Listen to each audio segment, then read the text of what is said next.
श्रीगुरुभ्यो नमः। हरिः ओम्। हयग्रीवं चिदानन्दविग्रहं सदनुग्रहं दशग्रीवच्छिदं शापान्मणिग्रीवविमोचनं स्वनामग्रहणादेव निरस्तग्रहविग्रहं वृन्दावनगतं वन्दे ब्रह्मरुद्रेन्द्रवन्दितं स्वान्तस्थानन्तशय्याय पूर्णज्ञानरसार्णसे उत्तुङ्गवाक्तरङ्गाय मध्वदुग्धाब्धये नमः। गुरुमखिलगुणज्ञं सद्गुणैकाधिवासं शमदमबलनिष्ठं सत्त्वनिष्ठं वरिष्ठं सकलसुजनशिष्टं नित्यनिर्धूतकष्टं हयमुखपदनिष्ठं मां भजन्तु प्रपन्नाः। पूज्याय राघवेन्द्राय सत्यधर्मरताय च भजतां कल्पवृक्षाय नमतां कामधेनवे। नीलाकरार्चितानन्तलीला गोपालपालितान् विद्यापयोनिधीन् वन्दे ब्रह्मविद्यागुरुन् मम। ब्रह्मचर्य हरिप्रीतिसुविद्यावादशालिनः इष्टदान् कष्टहर्तॄन्नः विद्यामान्यान् मुनीन् नुमः। वाजराजपदद्वन्द्ववारिजासक्तमानसान् विश्वप्रियगुरून् वन्दे मन्दोऽहं धीविशुद्धये। सत्यं सत्यं पुनः सत्यं विष्णुतीर्थप्रसादतः सर्वे कामाः भवन्त्येव शपथो बिम्बसन्निधौ। चिन्तामणिं सभक्तानां कल्पवृक्षं च कामदं स्वामिनं त्वां रघुप्रेमतीर्थं वन्देह्यभीष्टदम्। अज्ञानतिमिरच्छेदं बुद्धिसम्पत्प्रदायकं विज्ञानविमलं शान्तं विजयाख्यगुरुं भजे। श्रीगुरुभ्यो नमः। हरिः ओम्।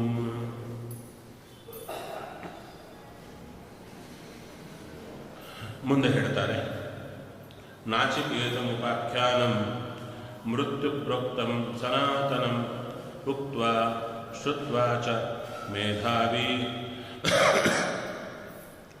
ಬ್ರಹ್ಮಲೋಕೆ ಮಹೀಯತೆ. ಯಾರಾದರೆ ಈ ನಾಚಿಕೇತೋಪಾಖ್ಯಾನವನ್ನು ಕೇಳುತ್ತಾರೋ ಹೇಳುತ್ತಾರೋ ಅವರು ಮೇಧಾವಿಗಳಾಗ್ತಾರೆ ಎಂದು. ಮೇಧಾವಿಗಳಾದವರು ಕೇಳಬೇಕಾ ಅಥವಾ ಕೇಳಿದವರು ಮೇಧಾವಿಗಳಾಗ್ತಾರ? ಸ್ಕೂಲ್ ಇಟ್ಟದ್ದೇ ಒಳ್ಳೆ ಇಂಟೆಲಿಜೆಂಟ್ ಆದವರನ್ನು ಟೆಸ್ಟ್ ಮಾಡಿ ಅವರು ಬಹಳ ಬುದ್ಧಿವಂತರು ಅಂತಿದ್ದರೆ ಅವ್ರನ್ನ ತಗೊಂಡು ಅದರಿಂದ ಸ್ಕೂಲ್ ಮೇಲಕ್ಕೆ ಬರುವುದಾದರೆ ಸ್ಕೂಲ್ ಯಾಕೆ? ದಡ್ಡರನ್ನು ಬುದ್ಧಿವಂತರನ್ನಾಗಿ ಮಾಡೋದೇ ವಿದ್ಯಾ ಕೇಂದ್ರ. ಇವಾಗೆಲ್ಲ ರಿವರ್ಸ್ ಆಗಿದೆ. ಆರಂಭದಲ್ಲೇ ಬುದ್ಧಿವಂತರನ್ನು ಸೆಲೆಕ್ಟ್ ಮಾಡ್ತಾರೆ, ದಡ್ಡರನ್ನೆಲ್ಲ ಗೌರ್ಮೆಂಟ್ ಸ್ಕೂಲಿಗೆ ಕಳಿಸ್ತಾ ಇರ್ತಾರೆ. ಅದಕ್ಕಂದ್ರು ಇಲ್ಲಿ ಈ ನಾಚಿಕೇತೋಪಾಖ್ಯಾನ ಸದಾ ಯಾರು ಕೇಳ್ತಾ ಬರ್ತಾರೆ. ಉಕ್ತ್ವ ಶ್ರುತ್ವ ಅಂದರೆ ಒಮ್ಮೆ ಅಲ್ಲ, ಸದಾ ಕಾಲ ಯಾರು ಕೇಳುತ್ತಾರೋ ಅವರು ಮೇಧಾವಿ ಎಂದು. ಮೇಧಾವಿ ಶಬ್ದಕ್ಕೇನು ಅಂದರೆ ಹೇಳ್ತಾ ಇದ್ದಾರೆ, ತತ್ವಜ್ಞಾನಿ ತತ್ವದರ್ಶಿ ಅಂತ ಎರಡು ರೀತಿಯಲ್ಲಿ ಹೇಳ್ತಾರೆ. ಇದ್ದದ್ದನ್ನು ಇದ್ದ ಹಾಗೆ ತಿಳಿಯುವವ ತತ್ವಜ್ಞಾನಿ, ಇದ್ದದ್ದನ್ನು ಇದ್ದ ಹಾಗೆ ನೋಡುವವ ತತ್ವದರ್ಶಿ ಅಂತ. ಅದಕ್ಕೆ ನಾವು ಮೇಧಾವಿಗಳಾಗಬೇಕು. ಭಗವಂತ ನಮಗೆ ಈ ಜನ್ಮ ಕೊಟ್ಟಿದ್ದಾನೆ. ಈ ಜನ್ಮ ಕೊಟ್ಟಾಗ ತನ್ನ ಜ್ಞಾನ ನಮಗೆ ಕೊಡಬೇಕು ಅಂತ ದೇವರ ಸಂಕಲ್ಪ. ದೊಡ್ಡವರಾದ ಗುರುಗಳ ಮೂಲಕ ಸಂಕಲ್ಪ ಮಾಡಿಕೊಂಡು ನಮಗೆ ಜ್ಞಾನ ಕೊಡಬೇಕು ಅಂತ. ಆ ಜ್ಞಾನವನ್ನು ಕೊಟ್ಟು ನಮ್ಮನ್ನು ಉದ್ಧಾರ ಮಾಡಬೇಕು ಅಂತ ಭಗವಂತ ಇದ್ದಾನೆ ಎಂಬುದು ನಮಗರ್ಥ ಆಗಬೇಕು. ಅದಕ್ಕಾಗಿ ನಾವು ಹುಟ್ಟಿದ್ದು, ನಮ್ಮ ಹುಟ್ಟೆ ಅದಕ್ಕಾಗಿ. ಆ ಜ್ಞಾನ ಪಡೆಯಲಿಕ್ಕೇನೆ ನಾವು ಬದುಕಬೇಕು. ಬದುಕಲಿಕ್ಕೆ ಮಿಕ್ಕದ್ದೆಲ್ಲ ಬೇಕು. ಬದುಕಲಿಕ್ಕೆ ಶರೀರ ಪೋಷಣೆಗೆ ಏನು ಎಲ್ಲ ಬೇಕು. ಅಲ್ಲಿ ಮತ್ತು ಮೇಧಾವಿ ಈ ಶಬ್ದದಿಂದಲೇ ಎಲ್ಲವೂ ಹೇಳ್ತಾ ಬರ್ತಾರೆ. ನಮಗೆ ಬದುಕಲಿಕ್ಕೆ ಬೇಕು, ಬದುಕಲಿಕ್ಕೆ ಬೇಕಾದ್ದು ದೇವರು ಡೈರೆಕ್ಟ್ ಆಗಿ ನಮಗೆ ಎದುರಿಗೆ ಕಾಣಿಸಿ ಕೊಡಲ್ಲ. ನೋಡಪ್ಪ ಇಷ್ಟು ಅಮೌಂಟ್ ಕೊಡ್ತೀನಿ ತಿಂಗಳಿಗೆ, ನೀನು ಬದುಕೊಂಡು ನನ್ನ ಧ್ಯಾನ ಮಾಡು. ಹುಟ್ಟಿಸಿದ್ದೇನೆ, ಪ್ರಯತ್ನ ಮಾಡಿ. ಎಷ್ಟರವರೆಗೆ ಬಿಟ್ಟಿಲ್ಲ ಅಂದರೆ ಎಲ್ಲವನ್ನ ಬಿಟ್ಟ ಯತಿಗಳಿಗೇನೆ ಭಿಕ್ಷೆಗೆ ಹೋಗು ಅಂದರು. ನಾನು ಮನೆಯಲ್ಲೇ ಕೊಡ್ತೀನಿ, ನನಗೆ ಭಿಕ್ಷೆ ತಂದು ಹಾಕ್ರಿ ಅಂತ ಕೂಡಬೇಡ, ಭಿಕ್ಷೆ ಹೋಗು ನೀವು ಅಂತ ಪ್ರಯತ್ನ ಮಾಡಿ. ಹಾಗೆ ನಮಗೆ ಅಂದರೆ ನಾನು ಇಲ್ಲಿಗೆ ಬರ್ತಾ ಇದ್ದೇನೆ ಅಂದರೆ ವೇದ ಪುರುಷನ ಒಂದು ಅಪರೂಪದ ವಾಣಿ ಏನು ಅಂದರೆ ಭಗವಂತ ಕಳಿಸಿಕೊಟ್ಟಿದ್ದಾನೆ. ನಿನಗೆ ಈ ಜ್ಞಾನ ಪಡೆದು ಈ ಜನ್ಮ ಅಪರೂಪ ಸಿಗಲ್ಲ. ಎಷ್ಟೋ ಜನ್ಮಗಳು, ಪ್ರಾಣಿ ಜನ್ಮ ಎಲ್ಲ ಮುಗಿದ ಮೇಲೆ ಈ ಜನ್ಮ ಬಂದಿದೆ. ಈ ಜನ್ಮದಲ್ಲೂ ಇಂಥ ಒಂದು ಸಿದ್ಧಾಂತ, ಒಂದು ತತ್ವಜ್ಞಾನ ಬರುವುದು ಬಹಳ ಅಪರೂಪ. ಯಾರಿಗಿದು ಬೇಕು ಅಂತಲೇ ಅನಿಸಲ್ಲ.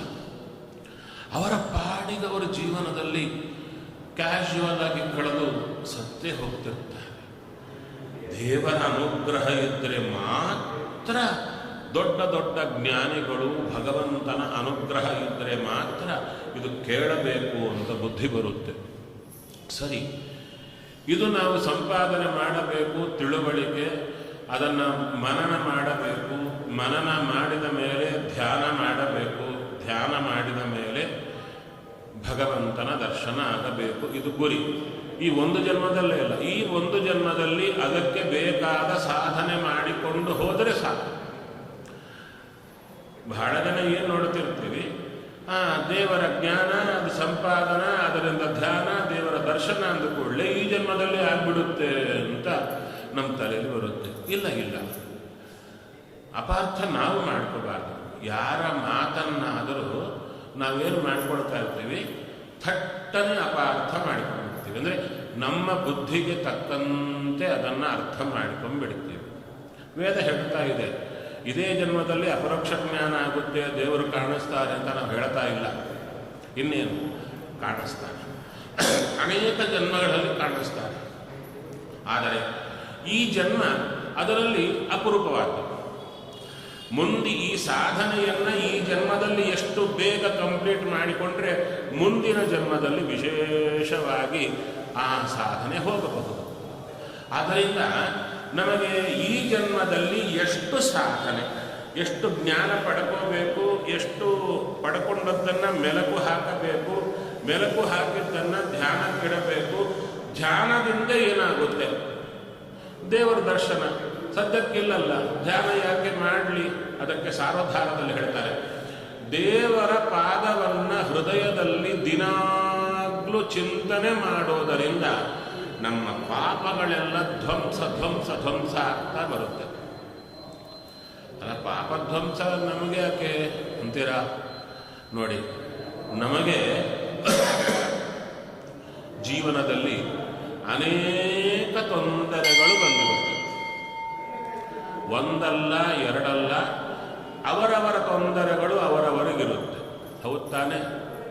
ಆ ತೊಂದರೆಗಳಿಗೆ ನಾವೇನು ಮಾಡ್ತಾ ಇರ್ತೇವೆ? ಇನ್ನೊಬ್ಬರ ಹತ್ತಿರ ಬೆರಳಿಟ್ಟು ನೋಡಿಸ್ತಾ ಇರ್ತೀವಿ. ಇವರು ಕಾರಣ ಹೇಳ್ತಾ ಇದ್ದಾರೆ. ಮೇಧಾವಿ ಅವರು ಕಾರಣ ಅಲ್ಲ, ಅವರು ಬರೀ ನೆಪ ಮಾತ್ರ. ಯಾರು? ನಮಗೆ ದುಃಖಕ್ಕೆ ಕಾರಣವಾದಂಥ ಗಂಡ ಆಗಿರಬಹುದು, ಹೆಂಡತಿಯಾಗಿರಬಹುದು, ಮಕ್ಕಳಾಗಿರಬಹುದು, ಸುತ್ತಿದ್ದವರಾಗಿರಬಹುದು, ಸ್ನೇಹಿತರಾಗಿರಬಹುದು, ಸಮಾಜ ಆಗಿರಬಹುದು. ಅವೆಲ್ಲವೂ ಕಾರಣ ಮಾತ್ರ. ಪ್ರಧಾನ ಕಾರಣ ನಮ್ಮ ಕರ್ಮ. ನಮ್ಮ ಕರ್ಮ ಸರಿಯಾಗಿದ್ದರೆ ಎಲ್ಲವೂ ಸರಿಯಾಗಿರುತ್ತೆ. ಕರ್ಮ ಅಂದರೆ ಎಲ್ಲಿಂದ? ನಾವು ಹಿಂದೆ ಮಾಡಿದ್ದು. ಅದರಲ್ಲಿ ಒಳ್ಳೆ ಕರ್ಮ ಇದ್ದರೆ ಚೆನ್ನಾಗೇ ಇರ್ತೀವಿ, ಅದಿಲ್ಲ, ಸ್ಟಾಕ್ ಇಲ್ಲ. ಕೆಟ್ಟ ಕರ್ಮ ತುಂಬ ಕೂತಿದೆ, ಅದಕ್ಕೆ ಇಷ್ಟೆಲ್ಲ ದುಃಖಗಳು ಬರ್ತಾ ಇರೋದು. ಆ ಕೆಟ್ಟ ಕರ್ಮ ಎಲ್ಲ ಧ್ವಂಸ ಆಗಬೇಕಾದರೆ ಈ ಜನ್ಮದಲ್ಲಿ ನಮಗೆ ಕಷ್ಟಕ್ಕೆ ಕಾರಣವಾದ್ದು ಮ್ಯಾಕ್ಸಿಮಮ್ ಕಡಿಮೆ ಆಗಬೇಕಾದರೆ ಇಷ್ಟರವರೆಗೂ ಬಂದ ಕಷ್ಟಗಳಿವೆ. ಎಸ್, ಮುಂದೆ ಏನು ಕಾದಿದೆಯೋ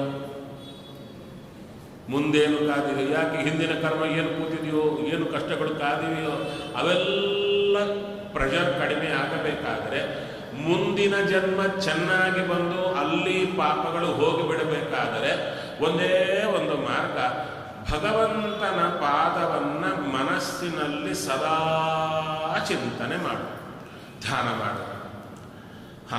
ಹಾಗಾದರೆ ದೇವರ ಕುರಿತು ತಿಳಿಯಬೇಕು.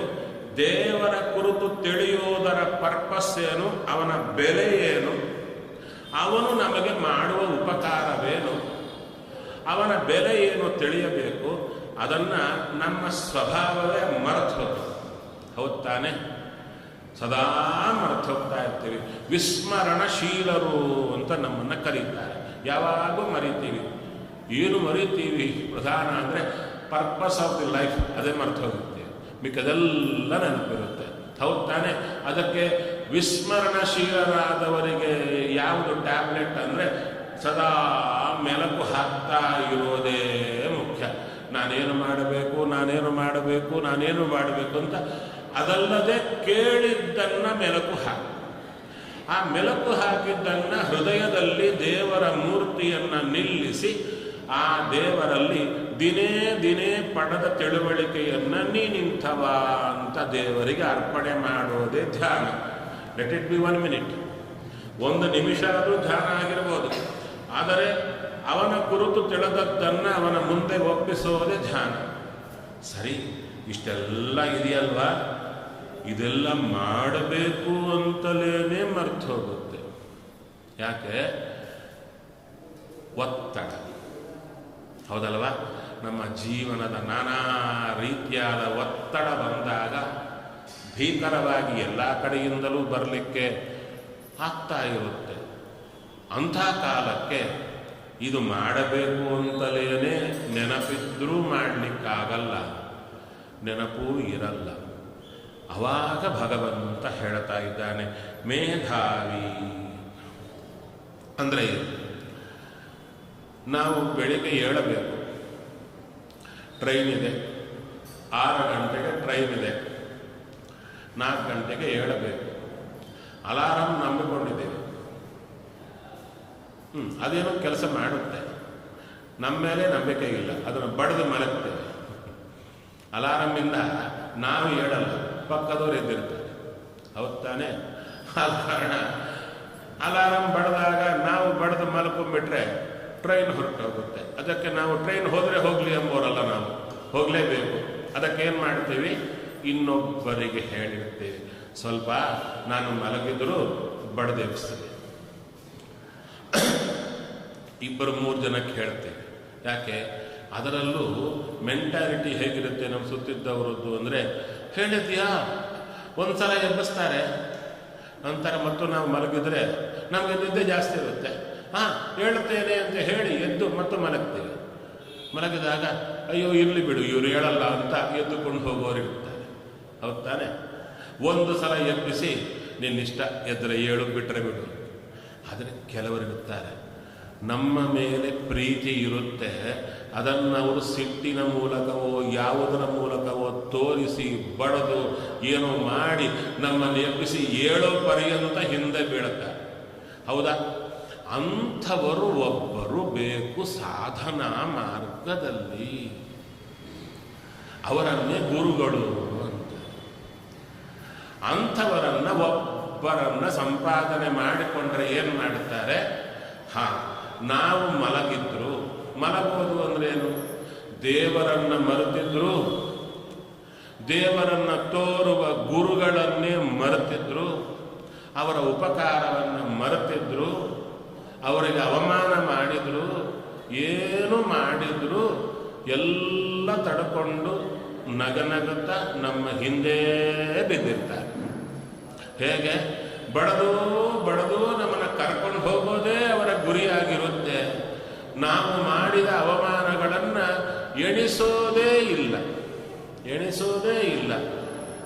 ನಾವು ಅಂದುಕೊಂಡಿರ್ತೇವೆ, ಅಯ್ಯೋ ನಾನು ಪ್ರವರ್ತನೆ ಮಾಡಿದ ರೀತಿಗೆ ಇವರು ನನ್ನ ಮುಖವೇ ನೋಡಬಾರ್ದು, ಸೀರಿಯಸ್ ಆಗಿರ್ತಾರೇನೋ, ಹಾಗೆ ಹೀಗೆ ಇರಲ್ಲ. ಯಾಕೆ? ಅವರಿಗೆ ಮೊದಲೇ ಗೊತ್ತಿರುತ್ತೆ ಇವರ ಕರ್ಮಾನುಸಾರ ಪಾಪ ಒದ್ದಾಡುತ್ತಾ ಇದ್ದಾರೆ, ಇವರನ್ನು ಬಿಡಲೇಬಾರದು ಅಂತ ದೇವರು ಅವರ ಒಳಗೆ ಪ್ರೇರಣೆ ಮಾಡ್ತಾ ಇರ್ತಾರೆ.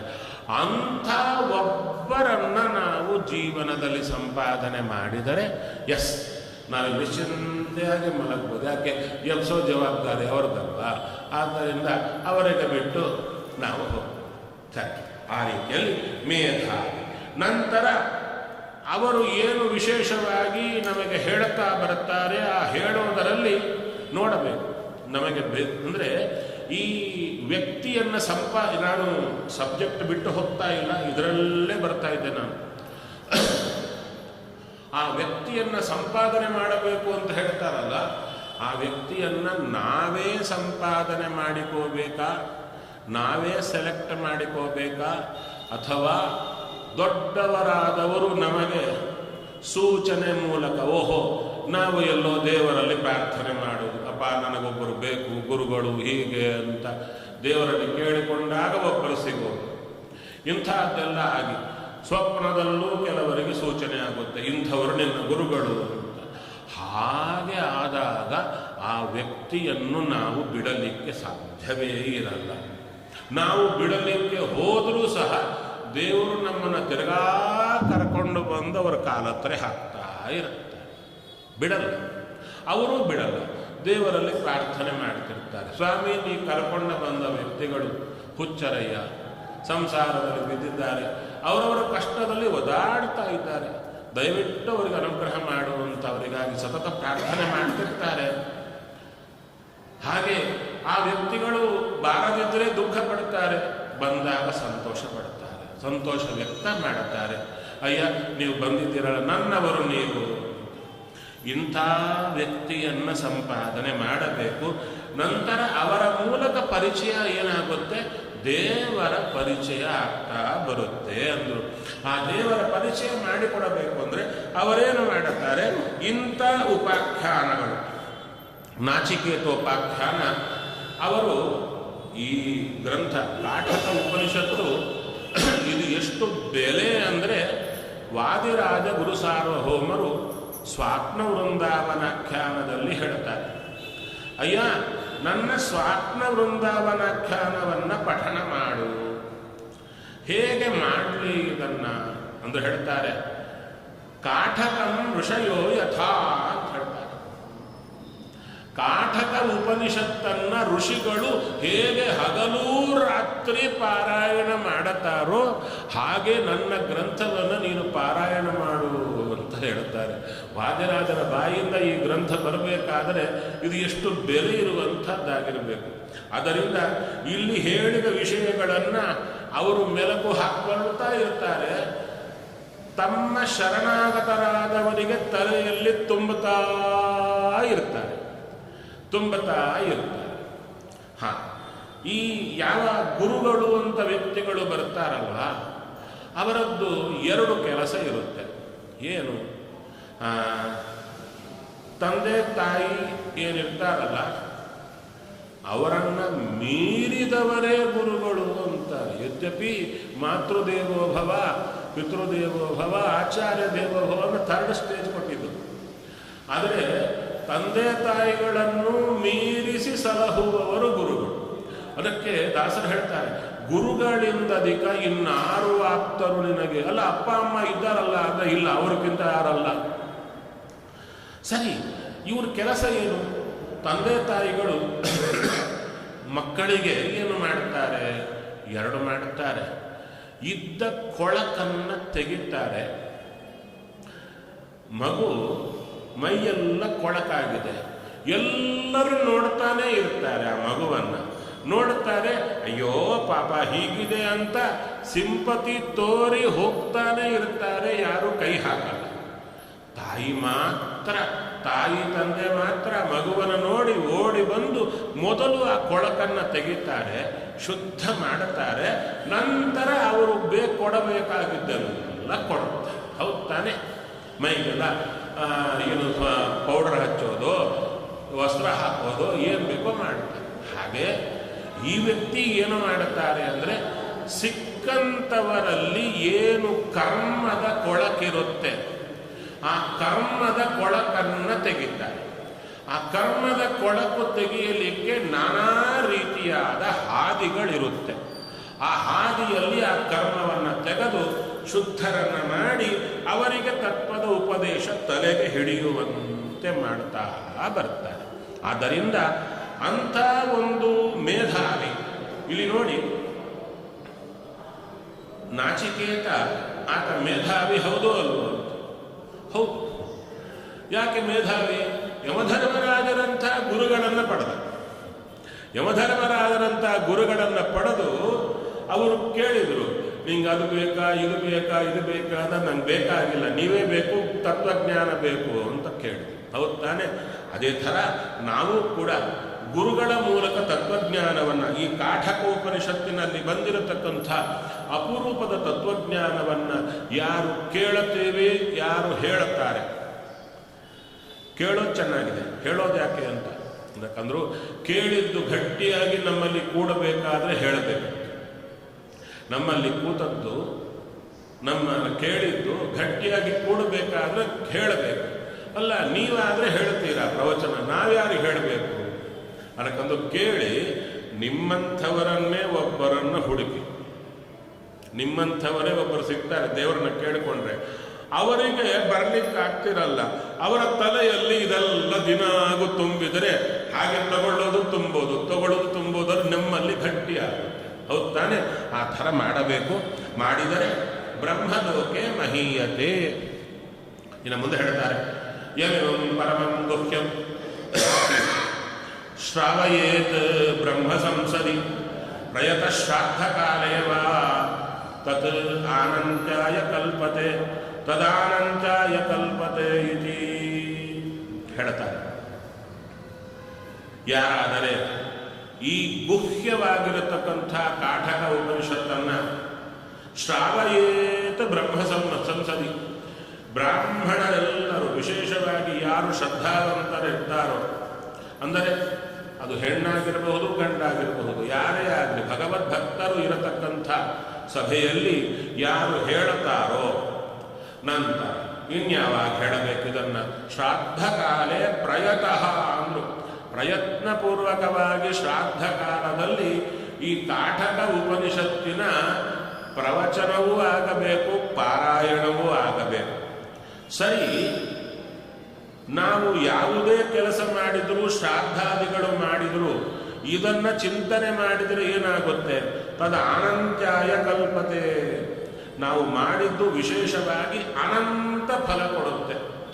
ಚೂರು ಫಲ ಅಲ್ಲ, ಅನಂತ ಫಲ ಕೊಡುತ್ತೆ. ಅದಕ್ಕೆ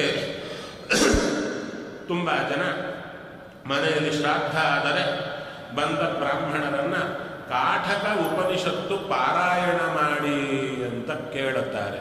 ಬಂದವರು ಅಲ್ಲಿ ಕಾಠಕ ಉಪನಿಷತ್ತು ಪಾರಾಯಣ ಮಾಡುತ್ತಾರೆ. ಇನ್ನು ಕೆಲವರು ಈ ಕಾಲದಲ್ಲಿ ಪ್ರವಚನ ಮಾಡಿ ಅಂತ ಕಾಠಕ ಉಪನಿಷತ್ತಿನ ಪ್ರವಚನ ಮಾಡಿಸ್ತಾರೆ. ಅದರಿಂದ ಏನಾಗುತ್ತೆ? ಮಾಡಿದ ಶ್ರಾದ್ದ ಅನಂತ ಫಲ. ಅಂದರೆ ಒಂದು ಸಲ ಶ್ರಾದ್ದ ಮಾಡಿದರೆ ಪಿತೃಗಳಿಗೆಷ್ಟು ತೃಪ್ತಿಯಾಗಬೇಕೋ, ಒಂದು ಸಲ ಮಾಡಿದರೆ ಅನಂತ ಶ್ರಾದ್ದ ಮಾಡಿದ ಫಲ ಬರುತ್ತೆ. ಮಾಡಿದವನಿಗೆ ಪಿತೃಗಳಿಗೂ ತೃಪ್ತಿಯಾಗುತ್ತೆ ಅಂತ ಇದರಲ್ಲಿ ಪ್ರಥಮಾಧ್ಯಾಯವನ್ನು ಪೂರ್ಣಗೊಳಿಸಿ ಎರಡನೆಯ ಅಧ್ಯಾಯಕ್ಕೆ ಬರ್ತಾರೆ. ಎರಡನೇ ಅಧ್ಯಾಯದಲ್ಲಿ ಏನು ಹೇಳಲಿಕ್ಕೆ ಶುರು ಮಾಡ್ತಾ ಇದ್ದಾರೆ? ಹೇಳ್ತಾರೆ, ಪರಾಂಚಿಖಾ ನಿರ್ವ್ಯಕರಣ ಸ್ವಯಂಭೂ ತಸ್ಮಾತ್ ಪರಾಕ್ ಪಶ್ಯತಿ ನಾಂತರಾತ್ಮನ್ ಕಶ್ಚಿತ್ ಧೀರಃ ಪ್ರತ್ಯಗಾತ್ಮಾನಮೈಕ್ಷತ್ ಆವೃತ್ತ ಚಕ್ಷುಃ ಅಮೃತತ್ವಮಿಚ್ಛನ್. ಹೇಳ್ತಾರೆ, ಭಗವಂತ ಬ್ರಹ್ಮದೇವರ ಮೂಲಕ ಎಲ್ಲ ವಿಶೇಷವಾಗಿರತಕ್ಕಂಥ ಇಂದ್ರಿಯಗಳನ್ನು ಸೃಷ್ಟಿ ಮಾಡುತ್ತಾನೆ ಜೀವರಾಶಿಗಳಿಗೆ. ಇಲ್ಲಿ ವಾದಿರಾಜಗುರು ಸಾರ್ವಭೌಮರು ಈ ಉಪನಿಷತ್ತಿಗೆ ವ್ಯಾಖ್ಯಾನ ಮಾಡಿದ್ದಾರೆ. ಅವರು ಹೇಳ್ತಾರೆ, ಪೂರ್ವಾಧ್ಯಾಯ ಅಂತೆ ಗುರುಪದಿಷ್ಟ ಜ್ಞಾನೇನ ತುಷ್ಟಸ್ಯ ಹರೇಃ ಪ್ರಸಾದಾತ್ ಸಂಸಾರೋತ್ತಾರಃ ಕರ್ತವ್ಯ ಇತ್ಯುಕ್ತಂ ಹೇಳ್ತಾರೆ. ಈ ಹಿಂದಿನ ಅಧ್ಯಾಯದಲ್ಲಿ ಏನು ಹೇಳಿತ್ತು? ನಾವು ನಿತ್ಯವೂ ಬಂದು ಇದನ್ನು ಶ್ರವಣ ಮಾಡ್ತಾ ಮಾಡ್ತಾ ಬಂದರೆ ಏನಾಗುತ್ತೆ? ಜ್ಞಾನ ಬರುತ್ತೆ. ಹೌದು ತಾನೆ? ಸರಿ, ಜ್ಞಾನ ಬಂತು, ಏನು ಮಾಡೋಣ ಅಂದರೆ, ನಾವು ಯಾವ ಜ್ಞಾನ? ಭಗವಂತನ ಜ್ಞಾನ. ಭಗವಂತನ ಜ್ಞಾನವನ್ನು ಸಂಪಾದನೆ ಮಾಡಲಿಕ್ಕೆ ಪ್ರಯತ್ನ ಪಟ್ಟು ಪ್ರವಚನಕ್ಕೆ ಬಂದು ಆ ವಿಷಯವನ್ನು ಕೇಳ್ತಾ ಕೇಳ್ತಾ ತಲೆಯಲ್ಲಿ ತುಂಬಿಕೊಂಡುವು ಅಂದರೆ ಏನರ್ಥ? ದೇವರ ಜ್ಞಾನವನ್ನು ತಲೆಯಲ್ಲಿ ತುಂಬಿಕೊಂಡು. ಈಗ ನೋಡಿ, ನೀವೇನೋ ಬಂದಿದ್ದೀರ ಎಲ್ಲಿಗೋ, ನಿಮ್ಮೆದುರಿಗೆ ಯಾರೋ ಬಂದರು, ಗೊತ್ತಿಲ್ಲ ನಿಮಗೆ. ಆದರೆ ನಿಮ್ಗೆ ಗೊತ್ತಿದ್ದವರು ಒಬ್ಬರು ಬಂದರು, ಅವರು ಹೇಳಿದರು, ಆ ಗೊತ್ತಿಲ್ಲದವರ ಬಗ್ಗೆ ನಿಮಗೆ ಹೇಳಿದರು, ಇವರು ಇಂಥವರು ಇಂಥವರು ಅಂದರು. ನೀವು ಸರಿ ಅಂದ್ರಿ. ಆದ ಮೇಲೆ ಒಂದು ಮಾತು ಹೇಳಿದರು, ಏನಂತ? ಇವರಿಗೆ ನೀವಂದರೆ ತುಂಬ ಆಸಕ್ತಿ. ನೀವಂದ್ರಿ, ಹೌದಾ? ನಾನಂದ್ರೆ ಏನು ಆಸಕ್ತಿ ಇವರಿಗೆ? ಇಲ್ಲ, ನಿಮ್ಮ ಬಗ್ಗೆ ತುಂಬ ಕೇಳ್ತಿರ್ತಾರೆ, ನೀವು ಎಲ್ಲ ನಿಮ್ಮ ಬಗ್ಗೆ ಎಲ್ಲ ತಿಳ್ಕೊಂಡಿದ್ದಾರೆ, ನಿಮ್ಮನ್ನು ನೋಡಬೇಕು ಅಂದರೆ ಬಂದಿದ್ದಾರೆ ಅಂತ ಹೇಳಿ. ನಿಮ್ಮ ಅಭಿಪ್ರಾಯ ಏನಾಗುತ್ತೆ ಅವರ ಬಗ್ಗೆ? ತುಂಬ ಚೇಂಜ್ ಆಗಿಬಿಡುತ್ತೆ. ಯಾರೋ ಏನೋ ಅಂದುಕೊಂಡದ್ದು ನಿಮ್ಮ ಬಗ್ಗೆ ತಿಳ್ಕೊಂಡದ್ದಕ್ಕೆ ನಿಮಗೇನಾಯಿತು? ಸಂತೋಷ ಆಯಿತು ಅವರ ಮೇಲೆ. ಅದನ್ನೇ ಹೇಳ್ತಾ ಇದ್ದಾರೆ. ಗುರುಗಳಲ್ಲಿ ಹೋಗಿ ಅವರ ಸೇವಾ ಮಾಡಿ ಅವರ ಅನುಗ್ರಹದಿಂದ ಜ್ಞಾನ ಪಡ್ಕೊಂಡಲ್ಲ, ದೇವರ ನೋಡ್ತಾನಂತೆ. ಓಹ್, ನನ್ನ ಜ್ಞಾನ ಪಡ್ಕೊಳ್ಳಿಕ್ಕೆ, ನನ್ನ ಕುರಿತು ತಿಳ್ಕೊಳ್ಳಿಕ್ಕೆ ಇಷ್ಟು ಕಷ್ಟಪಟ್ಟ ಇವ ಅಂತ ದೇವರು ಸಂತುಷ್ಟನಾಗ್ತಾನಂತೆ. ಸಂತುಷ್ಟನಾಗಿ ಪ್ರಸಾದ ಅನುಗ್ರಹ ಮಾಡ್ತಾ, ಸರಿ ನಿನಗೆ ಸಂಸಾರ ದಾಟಲಿಕ್ಕೆ ಇದು ಉಪಯೋಗ ಆಗಲಿ ಅಂತ ಅನುಗ್ರಹ ಮಾಡಿ ಬಿಡುತ್ತಾರೆ.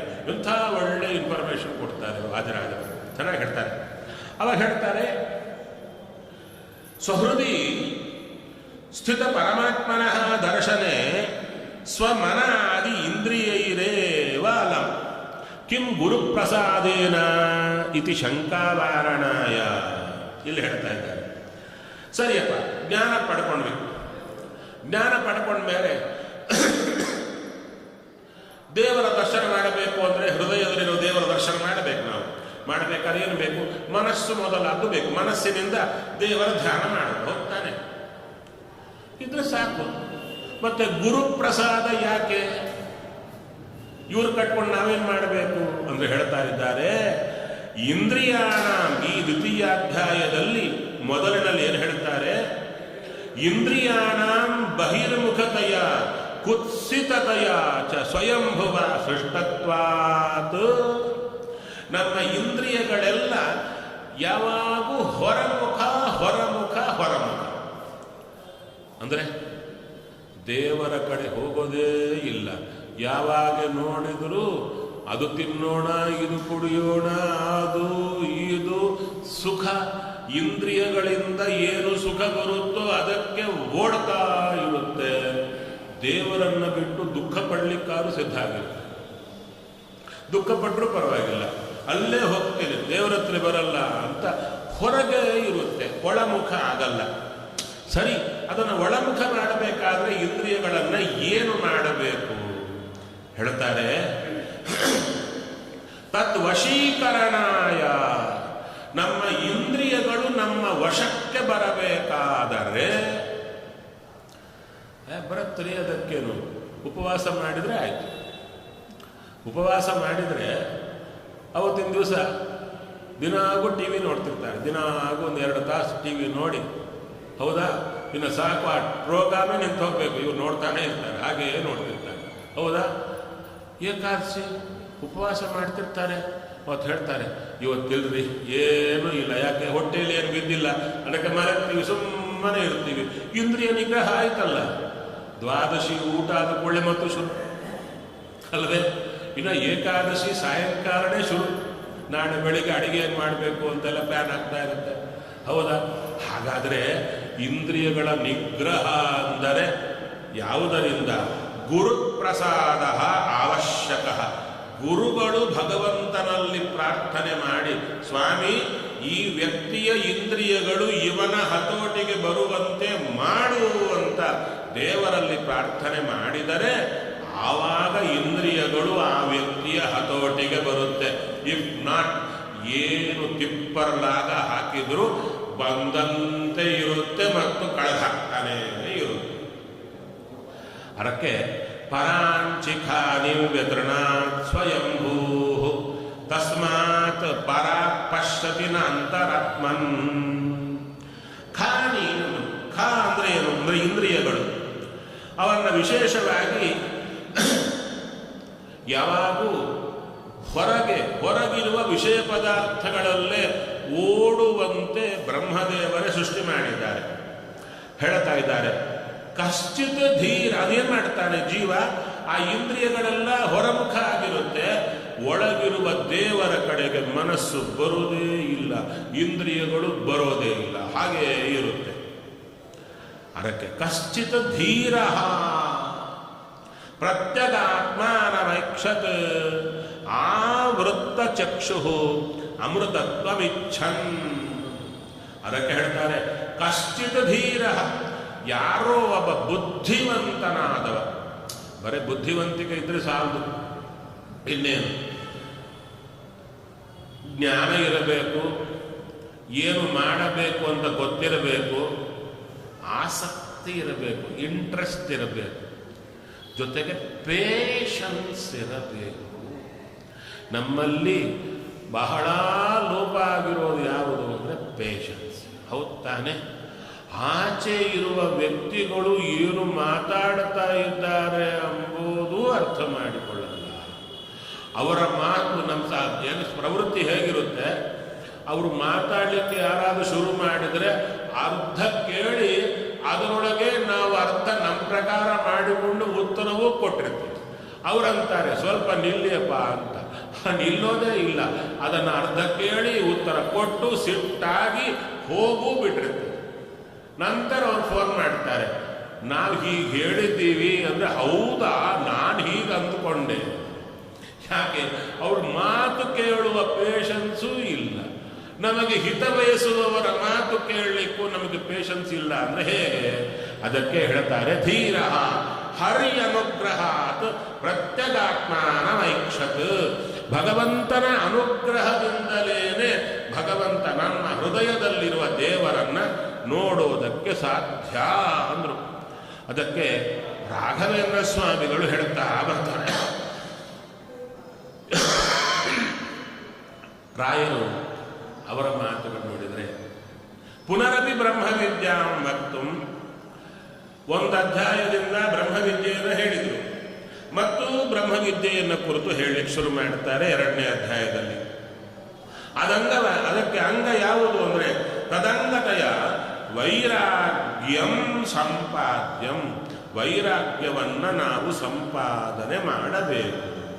ವೈರಾಗ್ಯ ಅಂದ್ರೆ ಹೇಳ್ತಾರೆ, ವೈರಾಗ್ಯ ಬಹಳ ಸುಲಭವಾಗಿ ಸಿಗುತ್ತಲ್ಲ, ಬಹಳ ಸುಲಭವಾಗಿ ಸಿಗುತ್ತೆ.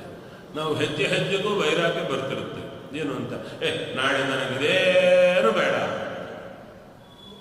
ಅಲ್ವೇ, ಏನು ಬೇಡ, ಮಾರನೇ ದಿನ ಅಲ್ಲೇ ಬಂದು ಕೂತಿರ್ತೇವೆ ಹೋಗಿ. ಹೌದು ತಾನೆ? ವೈರಾಗ್ಯ ಬಹಳ ಸುಲಭ, ಕಳ್ಕೊಂಡ್ಬಿಡ್ತಾ ಇರ್ತದೆ. ಅದಕ್ಕೆ ಹೇಳ್ತಾರೆ ದುಸ್ಸಂಪಾದ್ಯಂ. ವೈರಾಗ್ಯವನ್ನು ಸಂಪಾದನೆ ಮಾಡುವುದು ಬಹಳ ಕಷ್ಟ, ಪರ್ಮನೆಂಟ್ ಆಗಿ ಸಂಪಾದನೆ ಮಾಡುವುದು. ಅದಕ್ಕೆ ಯತ್ನೇನ ಸಂಪಾದ್ಯಂ, ತುಂಬಾ ಪ್ರಯತ್ನ ಮಾಡಿ ಸಂಪಾದನೆ ಮಾಡಬೇಕು. ಅದು ಹೇಳ್ತಾರೆ ಸ್ವಯಂಭೂ. ಈ ಇಂದ್ರಿಯಗಳನ್ನು ಸೃಷ್ಟಿ ಮಾಡಿದ ಯಾರು ಅಂದರೆ ಭಗವಂತ. ಸ್ವಯಮೇವ ಭವತೀತಿ ಸ್ವಯಂಭೂ, ಸ್ವತಂತ್ರೋ ಭಗವಾನ್ ತತ್ಪುತ್ರೋ ಬ್ರಹ್ಮಾವ. ಹೇಳ್ತಾರೆ ಭಗವಂತ ಸ್ವತಂತ್ರ, ತಾನಾಗಿ ಪ್ರಾದುರ್ಭೂತನಾಗಿ ಬರ್ತಾನೆ, ಎದುರಿಗೆ ನಿಲ್ತಾನೆ. ಹಾಗೆ ಅವರ ಮಕ್ಕಳು ಬ್ರಹ್ಮದೇವರು, ಅವರಿಬ್ಬರು ಸೇರಿಕೊಂಡು ಏನು ಮಾಡಿದ್ರು, ಇಂದ್ರಿಯಗಳು ಸೃಷ್ಟಿ ಮಾಡಿದ್ರು. ನಮಗೆ ಇಂದ್ರಿಯಗಳನ್ನು ಕೊಟ್ಟರು. ಇಂದ್ರಿಯಗಳು ಹೇಗಿರುತ್ತೆ, ಯಾವಾಗೂ ಹೊರಮುಖವೇ ಆಗಿರುತ್ತೆ. ಪರಾಂಗುಖಾನಿ. ಅದಕ್ಕೆ ಹೇಳ್ತಾ ಬಂದರು ಬಾಹ್ಯಾನ್ ವಿಷಯಾನ್ ಪಶ್ಯತಿ ಜೀವ. ಯಾವಾಗೂ ಇಂದ್ರಿಯಗಳು ಹೊರಗಡೆ ಓಡ್ತಾ ಇರುತ್ತಾದ್ದರಿಂದ ಹೊರಗಡೆ ಇರುವ ಎಲ್ಲ ಪದಾರ್ಥಗಳನ್ನ ವ್ಯಕ್ತಿಗಳನ್ನ ನೋಡ್ತಾ ನೋಡ್ತಾ ಹೋಗ್ತಿರ್ತಾನೆ ಜೀವ. ಅದಕ್ಕೆ ಹೇಳ್ತಾರೆ ಸ್ವಸ್ಯ ಅಂತಃ ನ ಪಶ್ಯತಿ. ತನ್ನೊಳಗೇನಿದೆ ಅಂತ ನೋಡಲ್ಲ, ಹೊರಗೇ ನೋಡ್ತಿರ್ತಾನೆ. ಅದಕ್ಕೆ ಹೇಳ್ತಾರೆ ಯಾರಾದರೆ ಒಳ್ಳೆ ಜ್ಞಾನಿ, ಧೀರ ಅಂದ್ರೆ ಜ್ಞಾನಿಯಾದವ ಸಾಕು ಇವುಗಳಿಂದ ಬಿಡುಗಡೆ ಆಗಿ ನಾನು ಹೋಗಬೇಕು ಅಂತ ಈ ಸುತ್ತೂ ಇರುವ ನಾನಾ ಭೋಗಗಳು, ಆ ಭೋಗಗಳಿಂದ ನನಗೆ ಬಿಡುಗಡೆ ಆಗಬೇಕು ಅಂದುಕೊಂಡವ ವಿಶೇಷವಾಗಿ ಏನು ಮಾಡುತ್ತಾನೆ?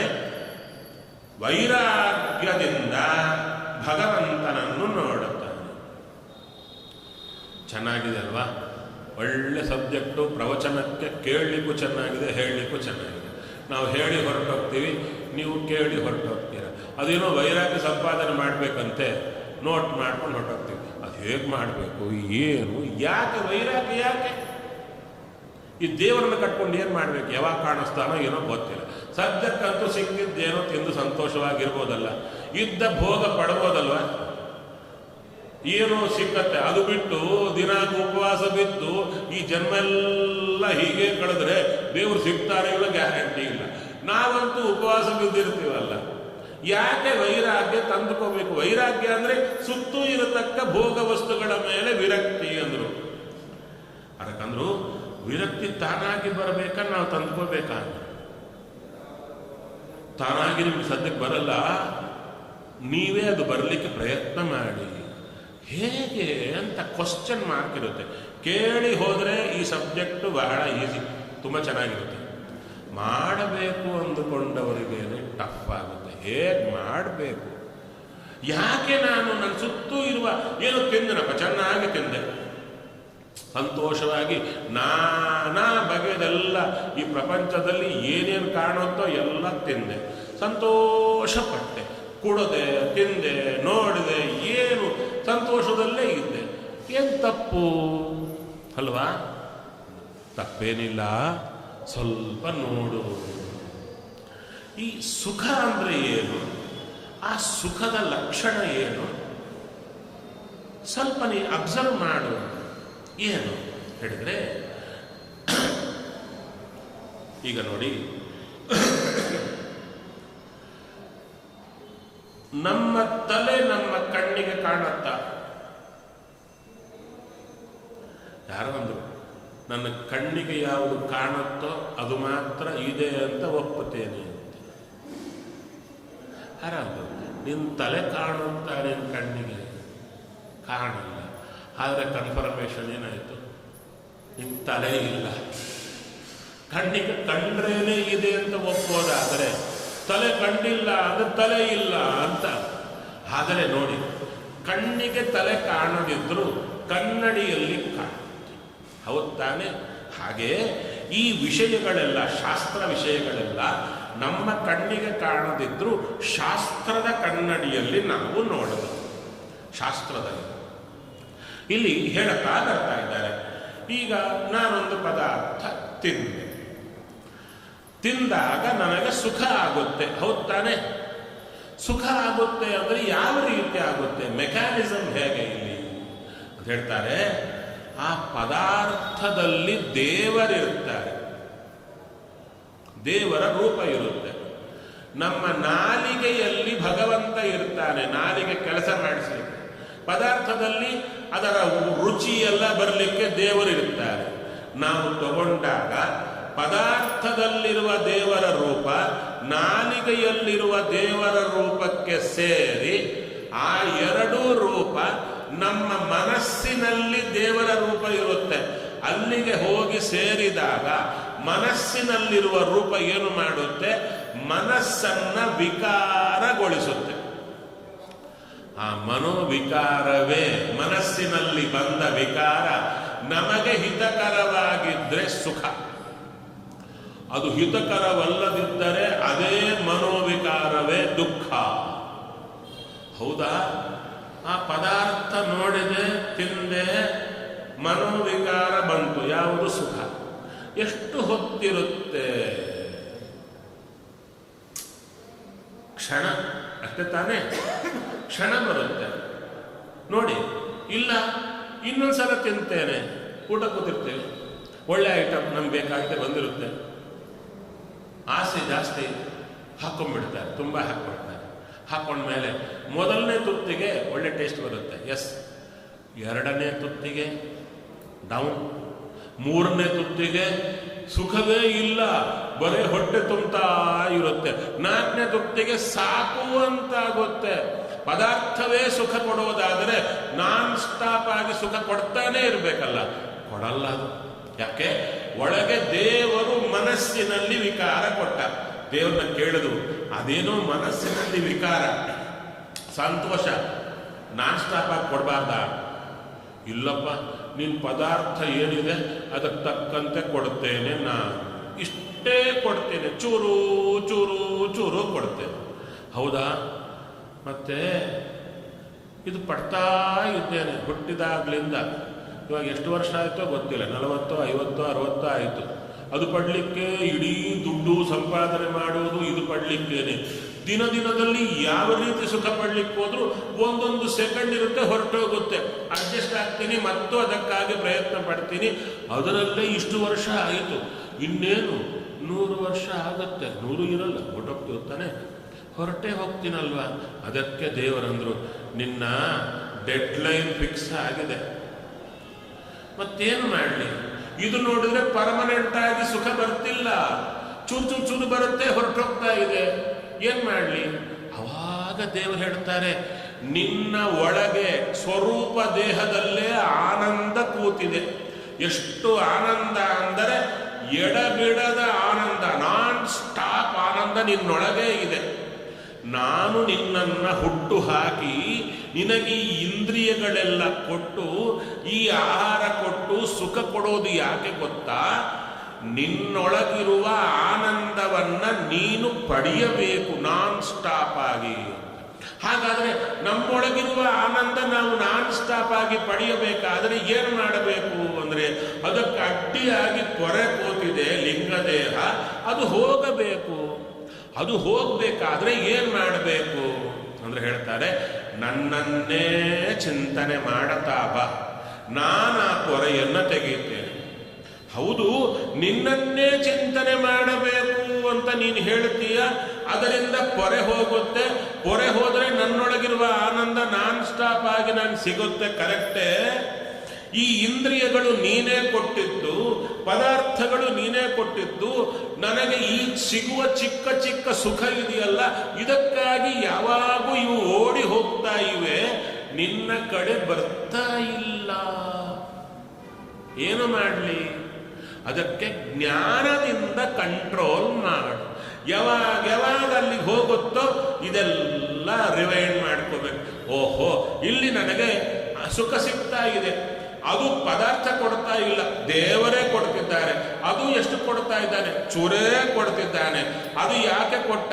ಬದುಕಲಿಕ್ಕೆ ಬೇಕಾದ ಆಹಾರ ತಿನ್ನಲಿಕ್ಕೆ ಆಸಕ್ತಿ ಬರಲಿ ಅಂತ ಚೂರು ಚೂರು ಸುಖ ಕೊಡ್ತಾನೆ. ಒಂದು ವೇಳೆ ಊಟ ಮಾಡೋದರಲ್ಲಿ ಯಾರಿಗೂ ಸಂತೋಷವೇ ಬರದಿದ್ದರೆ ಯಾರು ಊಟವೇ ಮಾಡಲ್ಲ ಅಲ್ಲವೇ? 3 ನಮಗೆ ದಾಸರಾಯರು ಹೇಳ್ತಾರೆ, ಇಡೀ ಲೋಕ 3ರಲ್ಲಿ ಮುಳುಗಿದೆ. ಯಾವುದು? ಆಹಾರ, ನಿದ್ರಾ, ಮೈಥುನಗಳಿಗೆ ಒಳಗಾಗಿಹುದು ಜಗತ್ತು ಅಂತ. ಆ 3 ಅಂದ್ರು. ಅದಕ್ಕಂದ್ರು, ಆ 3ರಲ್ಲಿ ದೇವರು ಚೂರು ಚೂರು ಸುಖ ಕೊಡ್ತಿದ್ದಾನೆ. ಅದೇ ಸುಖ ಕೊಡದೇ ಇದ್ದು ಬಿಟ್ರೆ ಆ ಊಟ ಆಗಲಿ ಯಾವುದೇ ಆಗಲಿ ಯಾರು ಮಾಡಲ್ಲ. ತಂಪಾಡಿಗೆ ತಾವು ಸುಮ್ಮನೆ ಇದ್ಬಿಡ್ತಾರೆ, ನಾವ್ಯಾಕೆ ಮಾಡಬೇಕು?